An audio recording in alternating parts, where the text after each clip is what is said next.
주 전에 무비보셋 부끄러움을 떨쳐버리는 자, 요나단의 아들이었던, 어려서부터 피난하다가 유모가 떨어뜨리는 바람에 다리를 절었던 그 무비보셋을 부끄러움을 떨쳐버리는 자, 하나님의 전사, 용사, 바알을 쳐부수는 자, 말씀을 나눈 적이 있었는데, 그 무비보셋의 아들 이름이 미가입니다. 오늘 그 미가는 아니고요, 이름이 같은 거죠. 동명이인인데, 여호와와 같은 자가 누굽니까? 우리 하나님과 같은 자가 누구랴? 라고 하는 신앙 고백이 물씬 묻어나는 그런 이 이름입니다. 모레셋 사람 미가. 다른 선지자들은 뭐 다는 아니지만 그 가문을 굉장히 중시해서 아버지 이름이 누군지 할아버지 이름이 누군지 이렇게 밝혀지는데, 이 미가는 그냥 모레셋 사람이라고 기록되어 있습니다. 우리 주께서 베들레헴에 나실 것이다, 미가서 5장 2절. 그 나실 장소를 예언했던 굉장한 사람이죠.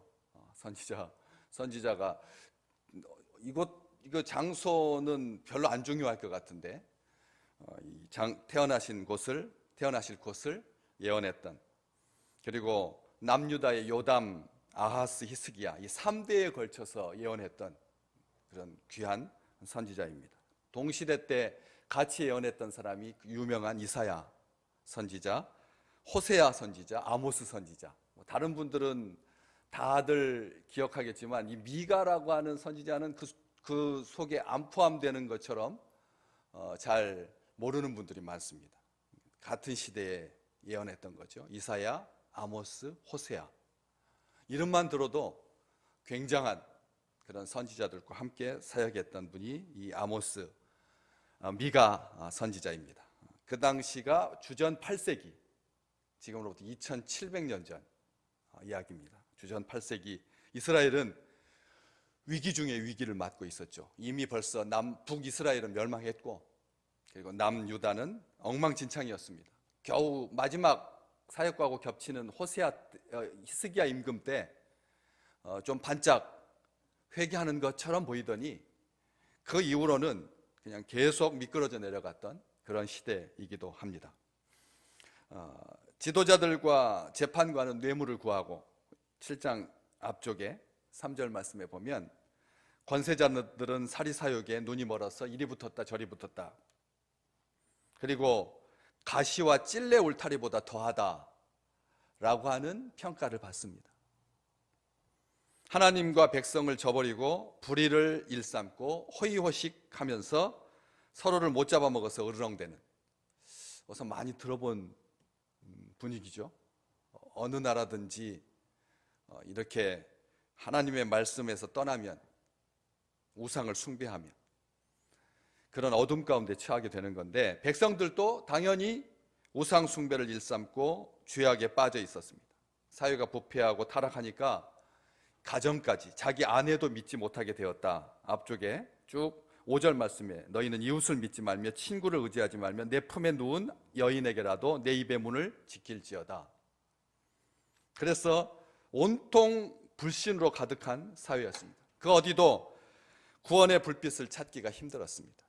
선지자는 절규하죠. 7장 1절 재앙이로다 나여 나는 여름 과일을 딴 후와 포도를 거둔 후 같아서 먹을 포도송이가 없으며 내 마음에 사모하는 처음 익은 무화과가 없도다. 선지자의 탄식입니다. 근데 이런 탄식이 7장에만 있는 것이 아니라 시작한 1장 8절에도 선지자는 이렇게 애통하고 있죠. 내가 애통하며 애곡하고 벌거벗은 몸으로 행하며 들깨같이 애곡하고 타조같이 애통하리니. 그냥 온통 몸살이었습니다. 우리가 아픈 것은 이 세상이 하나님 앞에 범죄하면 우리 몸도 아프게 되어 있습니다. 어때요? 겉으로는 멀쩡하죠. 확진자 아니니까. 또 확진을 받았을지라도 치료하면 되니까. 그런데 우리 몸과 마음이 아픈 것, 선지자의 마음입니다. 하나님께서 주시는 마음입니다. 애통하고 애곡하는 것.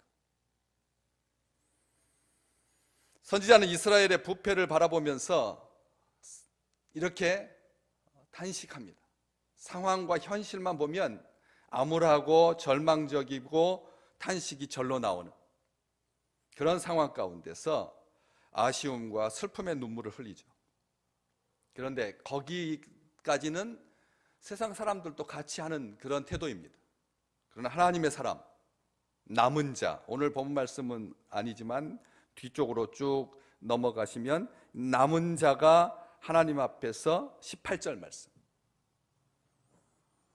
남은 자의 허물을 사유하시는, 그래서 인애를 기뻐하시는, 진노를 오래 품지 아니하시는 그런 하나님 앞에 남은 자 되었을 때 우리 믿음의 식구들이 모든 재난과 아픔과 현실을 뚫고 끝까지 남은 자 되시기를 주의 이름으로 축복합니다.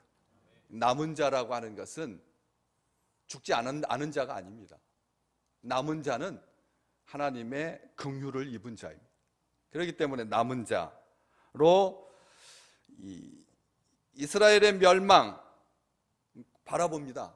바벨론의 포로가 되어서 끌려가게 될 남유다마저도 200년 더 이상 지탱하지 못하고 북이스라엘이 주전 722년경에 망하고 남유다도 주전 586년경에 바벨론에게 망하니까 이렇게 망할 것을 내다봅니다. 내다보지만 그러면서도 새로운 예루살렘, 메시아의 나라를 봅니다. 새 예루살렘, 메시아의 나라. 이것은 좌절에서 벗어날 수 있는 힘이 됩니다. 우리가 무엇을 꿈꾸고 어떤 나라를 바라봐야 합니까? 백신을 개발해가지고 온 지구촌에 있는 모든 사람들에게 한 대당 100만 원씩 주고 팔아서 그래서 우리나라 국민소득이 5만 달러를 넘어가는 것, 이것을 바라보고 계십니까? 아니면 도대체 럭비공 같아서 이리 튈지 저리 튈지 몰랐던 트럼프 시대는 가고 이제 아주 경륜이 있는, 아주 안정감이 있는 바이든이 대통령이 되면 우리나라와 손 잘 맞아서 그래서 통일도 이루고 그리고 세계 경제가 안정되고 중국과 싸우지 아니하고 평화가 지속될 그날을 바라보고 계십니까? 우리가 추구하고 우리가 앙망해야 될, 바라봐야 할 나라는 어떤 나라입니까?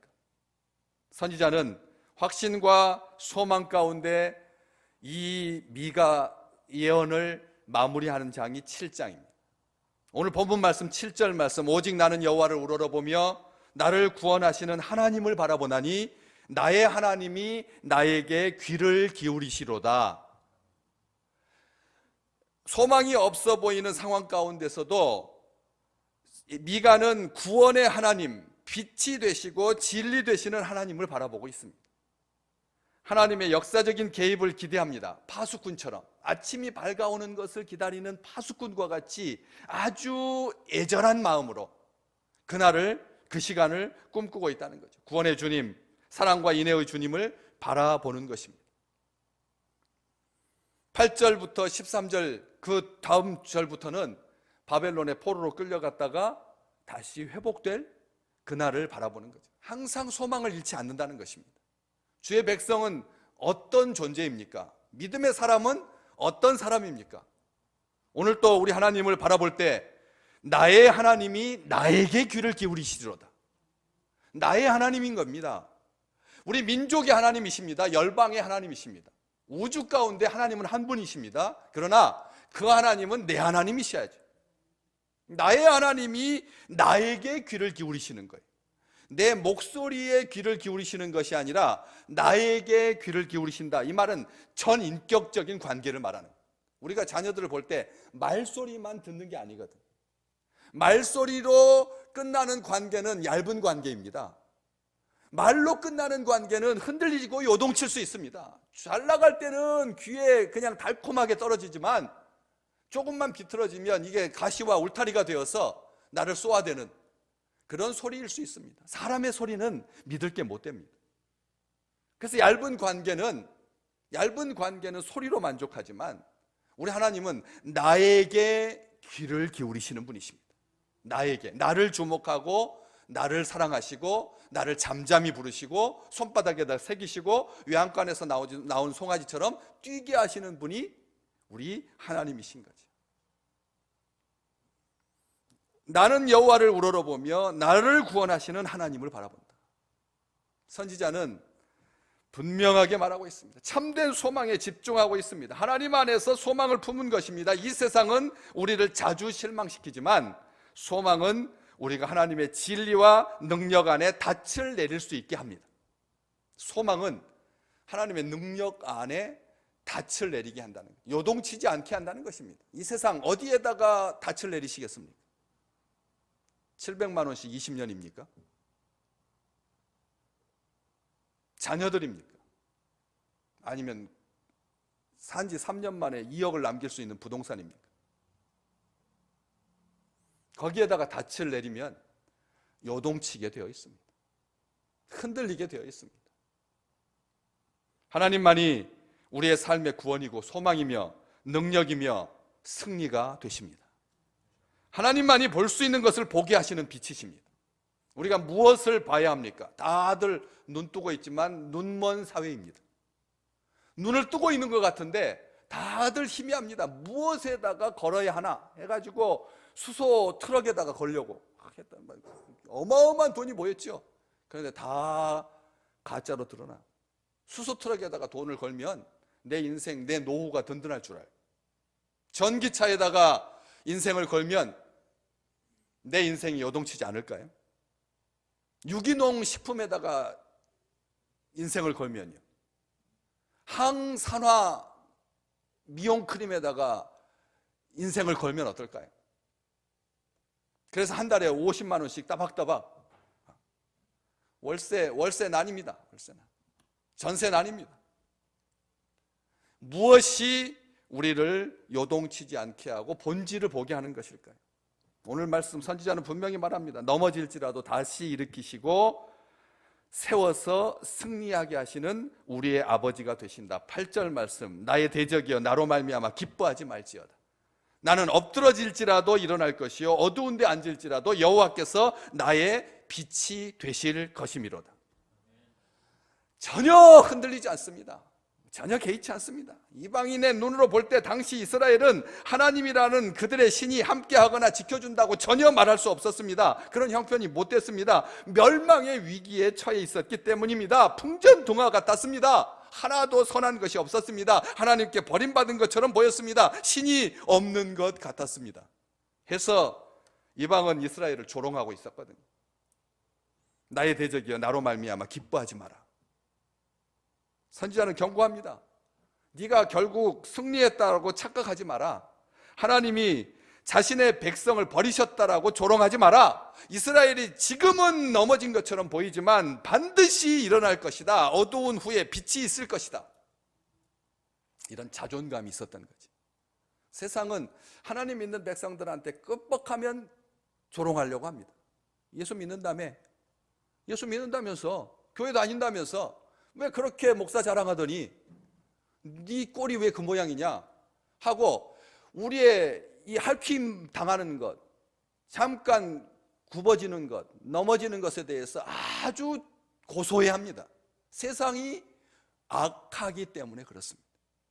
악하기 때문에 그 권세 잡은 자가 예수 믿는 사람들을 우습게 여기는 거죠. 내가 예수 이름도 알고 다 아는데 너는 누구냐?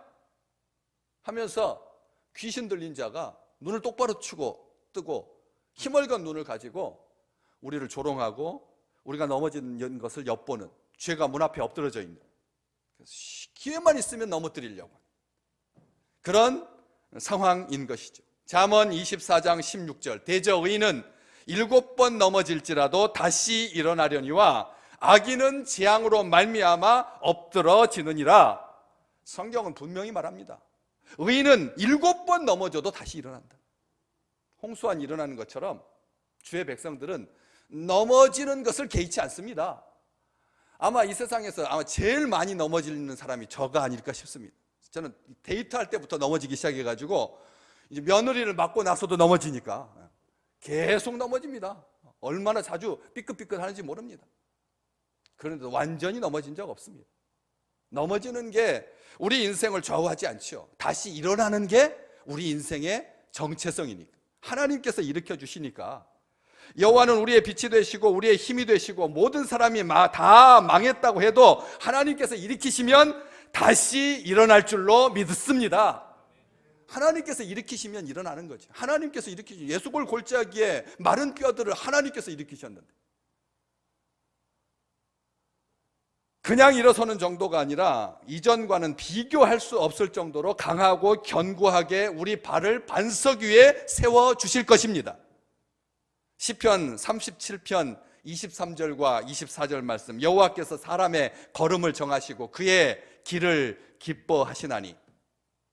24절 같이 읽어볼까요? 그는 넘어지나 아주 엎드러지지 아니함은 여호와께서 그의 손으로 붙드심이로다. 아멘. 우리를 붙드시는 분이 계십니다. 우리를 붙드시는 분이 계십니다. 우리 하나님이십니다. 우리 하나님께서 나를 붙들고 계신다는 거예요. 나를 붙들고 계시는 거예요. 우리가 얼마나 위태하게 살아갑니까? 여러분, 그렇잖아요. 손녀의 친구가 확진되어 가지고 우리 장로님 못 나오셨는데 몇 주 전에 손녀의 친구가 확진되어 가지고 장로님이 조심스러워서 다른 교인들한테 피해가 갈까 봐 그래서 못 나오셨잖아요. 손녀의 친구가 걸려도. 얼마나 위태한 시간들입니까? 위험한 시간들입니까? 미국 대통령 후보인 바이든조차도 아내와 딸을 교통사고로 잃었는데, 아내와 딸을 교통사고로 잃었었습니다. 그런 것처럼 우리가 얼마나 위험하게 가는 건데, 이 길이 내 힘과 내 능력만을 가지고 간다고 생각하는 것, 이것은 오산입니다. 이것은 착각입니다. 내가 건강해서 내가 그냥 일주일에 하루 아침마다 조깅해가지고 다리 근육이 튼튼해서 나는 어떠한 난관도 헤치고 앞으로 나갈 수 있다, 그렇게 말하지 말라는 거죠. 하나님께서 우리를 붙드십니다. 하나님은 자기 백성을 어둠 가운데 방치하지 않으십니다. 하나님은 자기 백성을 어둠 가운데 두지 않습니다. 하나님은 그게 원하지 않습니다. 누가 부모가 자기 자녀가 어둠 가운데 있는 것을 원합니까? 우리 하나님 무기력하여서 우리를 돕지 못하시는 일도 없습니다. 우리 하나님 인생 가운데서 환난과 어둠의 때는 결코 하나님의 실패나 부재를 의미하지 않습니다. 대적의 조롱이나 화려함이 결코 하나님의 무기력함을 의미하지도 않습니다. 그들의 영원을 보장하지 않습니다. 아수르는 고대 근동 지방을 호령했습니다. 바벨론 마찬가지고요. 로마도 그랬고요. 지금 미국도 그렇고 중국도 그렇고 러시아도 그렇고 어느 한 나라 호락호락한 나라가 있습니까? 아무도 하나님 믿는 백성들에 대해서 우호적이지 않습니다. 자기가 결정하고 자기 뜻에 따라서 나가는 것입니다. 저 같으면 중국이 이랬으면 좋겠습니다. 저희 때문에 미안하게 됐습니다. 우리나라에서 이렇게 시작된 바이러스가 계속 남 탓하지 아니하고, 그래서 가난한 나라들, 힘든 나라들 마스크 다 무상으로 주고 백신 연구에 투자해서, 그래서 저희가 이 은혜를 갚겠습니다 하면 온 세상 사람들이 좋아할 텐데, 행복해할 텐데, 그렇지 않습니다. 끝까지 부인합니다. 그건 내 탓이 아니라는 거죠. 다 네 탓이라는 겁니다. 미국에서 온 거라는 겁니다. 바람이 실려왔다는 것입니다. 자체의 탐욕으로 발생한 것이 아니라는 것이죠. 하나님은 자신의 백성들이 조롱당하는 것을 가만히 계시는 것처럼 보였습니다. 왜? 네 하나님이 어디 있느냐? 네 하나님이 아직도 너와 함께 있느냐? 오늘 말씀, 그들이 10절에 있는 말씀이죠. 오늘 본 말씀 이후의 말씀인데, 나의 대적이 이것을 보고 부끄러워하니 그가 전에 내게 말하기를 네 하나님 여호와가 어디 있느냐 하던 자라. 네 하나님 어디 있느냐? 이 모든 일이 너에게 닥치는 걸 보니까 더 이상 네 하나님이 너와 함께 하지 않는 게 분명하다. 하나님은 널 싫어하신다. 신은 없다. 그럴 때 미가는 자기 이름을 가지고 여호와 같은 자가 누구냐?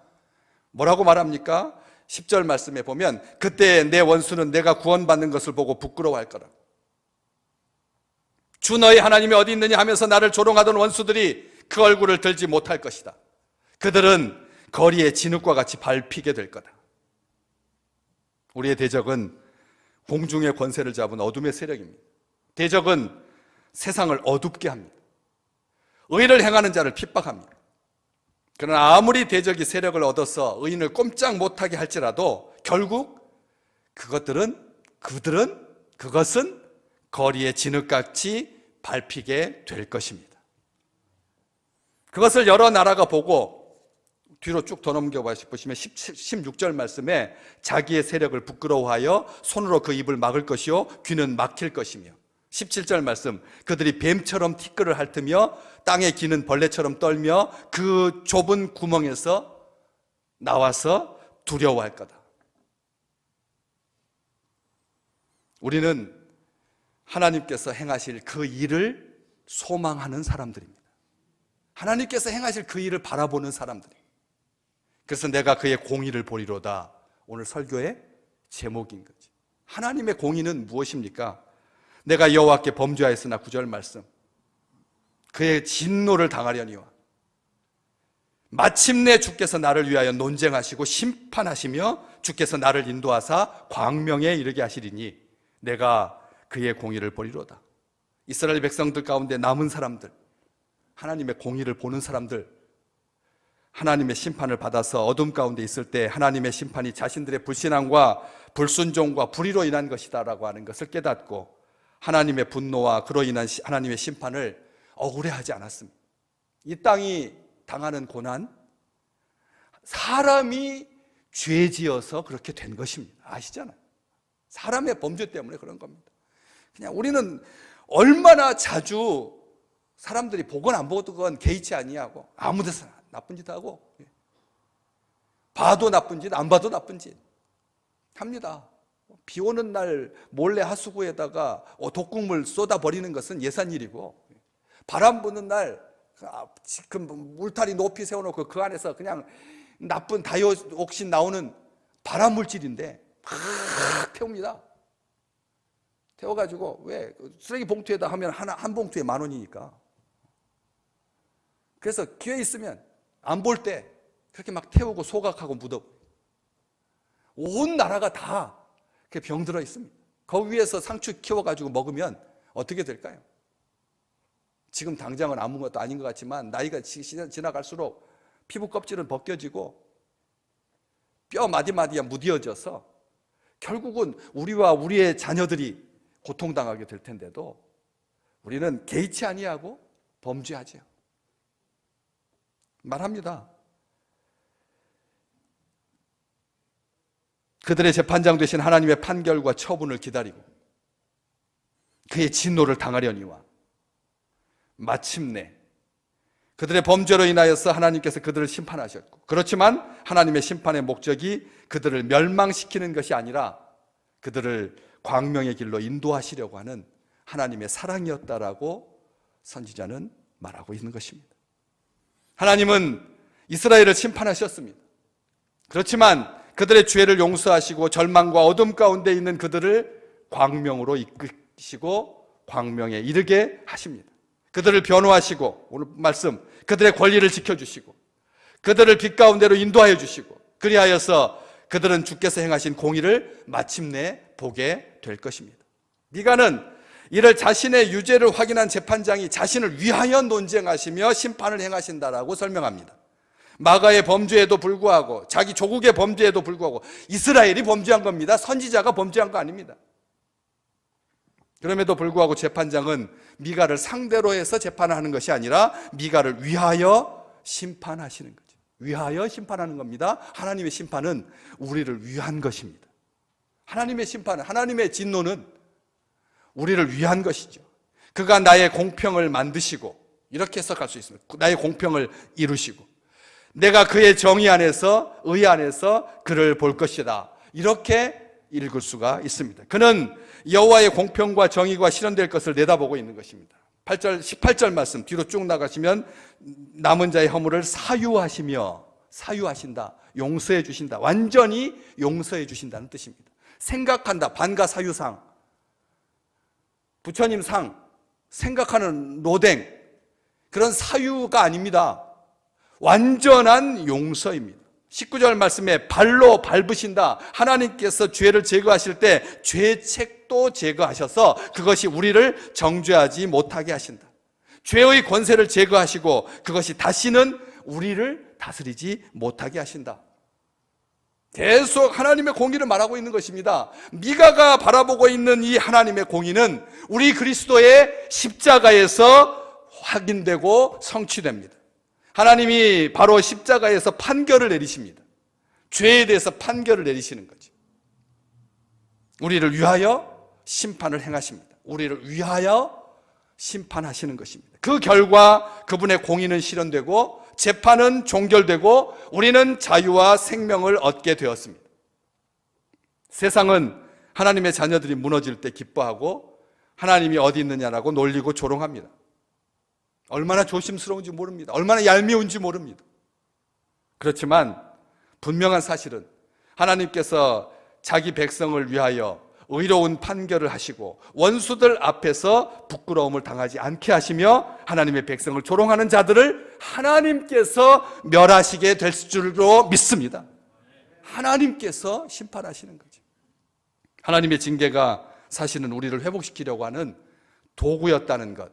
그래서 하나님의 사랑과 하나님의 공의는 함께 가는 것입니다. 하나님의 사랑과 하나님의 공의는 함께 갑니다. 이 우주 천지에 모든 인류의 역사 가운데 만물 가운데 두 개가 같이 가는 경우는 없습니다.